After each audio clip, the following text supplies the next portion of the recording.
few rudimentary lessons in architecture, a few universally admitted maxims of morality, a few unimportant traditions, whose real meaning is unknown or misunderstood, will no longer satisfy the earnest inquirer after Masonic truth. The late Albert Pike, Morals and Dogma. 3rd edition. 1925. Preface to the 2nd edition.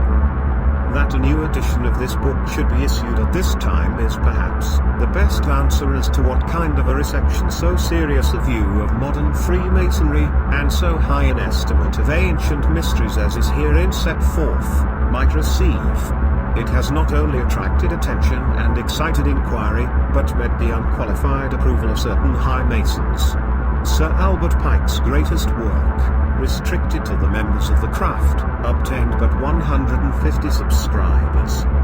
If Mystic Masonry quadrupled this subscription list before the date of publication, the reason is to be sought, not in the superior quality of the book, but in the more popular form in which the subject is handled, in the removal of all restrictions as to subscribers, and still more, from the fact that a widespread interest has of late arisen in regard to these subjects, offering, as the author believes, the grandest opportunity presented to real Masonry for more than 1,000 years, for presenting its sublime philosophy to the world for the uplifting of humanity.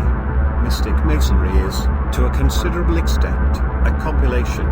It was not the author's purpose to become an innovator, but rather, in a modest way, an inspirer and renovator, and for this purpose he but repeated statements that had already been made by those high in Masonic authority, statements that had been overlooked or forgotten, and that needed to be remembered.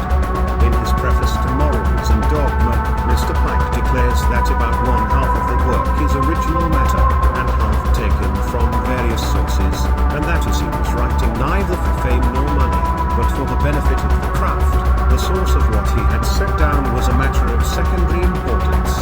He often adapted, rather than quoted, in many places, and very seldom gave authorities. He wrote those things which he evidently believed his Masonic brotherhood ought to know, and as he had divested his mind of all selfish motive or hope of gain, so must he be exempt from the charge of plagiarism.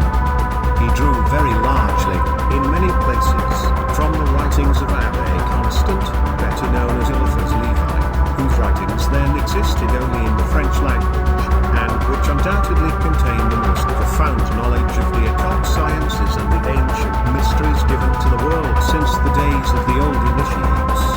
As the present author has observed, in the body of this book, it matters far less whence these truths have been derived than what they really mean, although no reader is bound to accept the interpretation put upon them by any writer or commentator. Yet every intelligent inquirer may discern their general reasonableness, the logical sequence of the whole is revealing a profound philosophy of nature and of life, and the beneficent influence they must exert if universally diffused and generally adopted amongst men. Liberty and equality based on fraternity may have degenerated into a slogan of blood in the days of the French Revolution, yet in more peaceful times must such fraternity be interpreted as the ideal state, and made to promote the universal and unqualified brotherhood of man. Preface to 3rd edition. Symbolism. Symbolism began with the first communication of ideas among men. It is the outward sign of an inner concept, a word, an image, a gesture which tells, to the one who island of the inner circle, the story of a secret and often arbitrary association.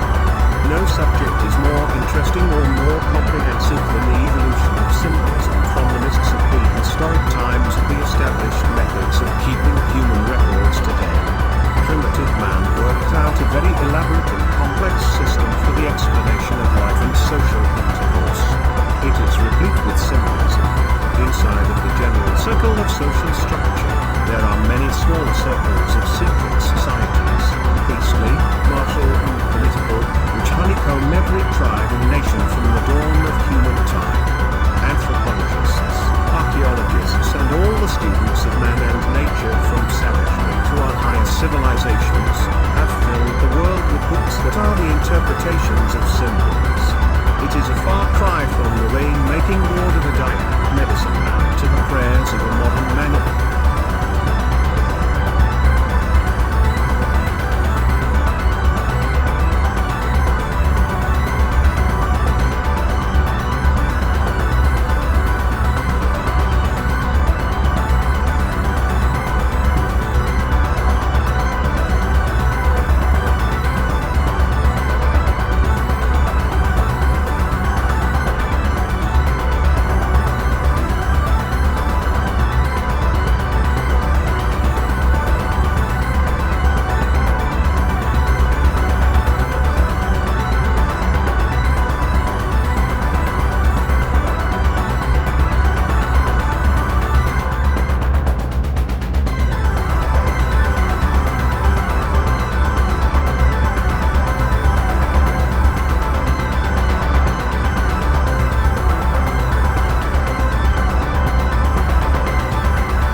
The Mason again.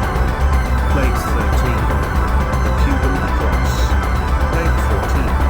Symbolic Stages of Evolution. Introduction. The object of the author of this book is to show the relation between Freemasonry and the mysteries of antiquity. This much, at least, is implied by the title of the book. That there is both a historical and philosophical thread uniting these departments of human thought and action is well known to every intelligent student of Masonry, no less than to all students of symbolism and mysticism. One traveler, in the wilds of South America, records the fact that he found there an ancient roadbed running over mountain and valley for hundreds of miles. By whom this ancient structure was built is a matter of conjecture. It is now broken by time, with great gaps here and there, and forest trees obliterating its pathway, but it everywhere shows the designing hand of man.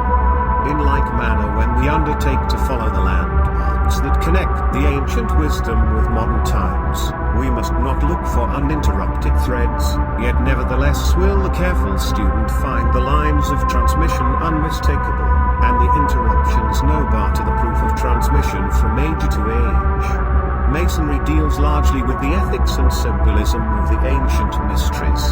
The writer believes that through the well-timed efforts of Masons today, the grandest achievements in knowledge ever gained by M.N., which were originally concealed in the greater mysteries of antiquity, and in time became lost to the world, may be again recovered.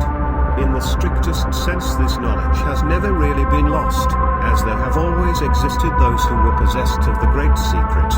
It was originally veiled in order to conceal it from the profane, and written in a universal language of symbolism that the wise among all nations and throughout all time might read it, as it were, in their own language.